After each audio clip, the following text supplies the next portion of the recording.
আশিকুর রহমান মোল্লা আপনি লিখেছেন, আমি অনলাইনে আম বিক্রি করি, যেহেতু আমি আমে প্রিজারভেটিভ ব্যবহার করি না, ফলে আম ক্রেতার ঠিকানায় পৌঁছতে দু একটা আম নষ্ট হতে পারে। এর ক্ষতিপূরণ কে দিবে, ক্রেতা নাকি বিক্রেতা? খুবই সময়োপযোগী এবং প্রাসঙ্গিক একটি প্রশ্ন। ইতিমধ্যে সাতক্ষীরা অঞ্চলের যে আমগুলো সেগুলো পড়া শুরু হয়েছে সরকারিভাবে এবং সেগুলো বিক্রি করা শুরু হয়েছে, কিন্তু কিছুদিনের মধ্যে হয়তো রাজশাহীর আমগুলো কেনাবেচা শুরু হবে।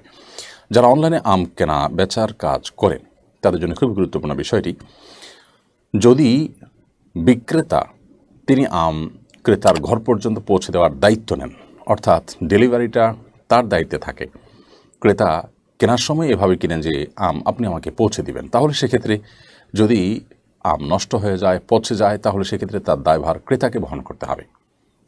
অর্থাৎ যেহেতু আমি বিক্রেতাকে বহন করতে হবে। আমি ক্রেতা হিসাবে যেহেতু আমি বিক্রেতাকে বলেছি যে আপনি আমাকে আমটা বাসায় পৌঁছে দিবেন, তার বিনিময়ে আপনাকে পার কেজি আমি এত টাকা করে দেবো। 10 কেজি আম 20 কেজি আমি অর্ডার করেছি, আপনি আমার বাসায় পৌঁছে দিবেন এই শর্তে। সো বাসায় পৌঁছে দেওয়াটা আপনার দায়িত্বের মধ্যে পড়ে। এখন পৌঁছাতে আপনার কাজ হলো বাসা পর্যন্ত আমাকে ফ্রেশ 10 কেজি আম পৌঁছে দিবেন বা 20 কেজি আম যেটা কিনেছি সেটা পৌঁছে দিবেন। এখন আপনি পৌঁছতে গিয়ে যদি দেখা গেল যে 2-4টা পচা বা কিছু আম পচা বা অনেক আম পচে গেছে, তাহলে এর দায়টা বিক্রেতাকে বহন করতে হবে, যদি বিক্রেতার দায়িত্ব থাকে ডেলিভারি অর্থাৎ ঘর পর্যন্ত পৌঁছে দেওয়া।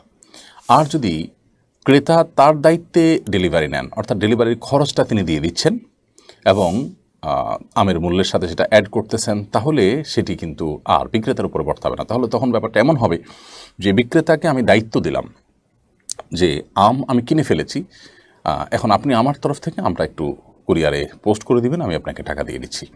তাহলে সেক্ষেত্রে এবার কুরিয়ারের এই সময়কালীন সময়ে যদি আম নষ্ট হয়, তার দায় দায়িত্ব বিক্রেতার উপর আর থাকবে না, কারণ বিক্রেতা তখন তাকে সেক্ষেত্রে ঘরে পৌঁছে দেওয়ার দায়িত্ব তিনি নিচ্ছেন না। যখন দিয়েছেন তখন তিনি ফ্রেশ আম দিয়েছেন, এখন ক্রেতা নিজের দায়িত্বে তিনি কুরিয়ারের খরচ বহন করা এবং কুরিয়ারের দায়িত্বটা তার।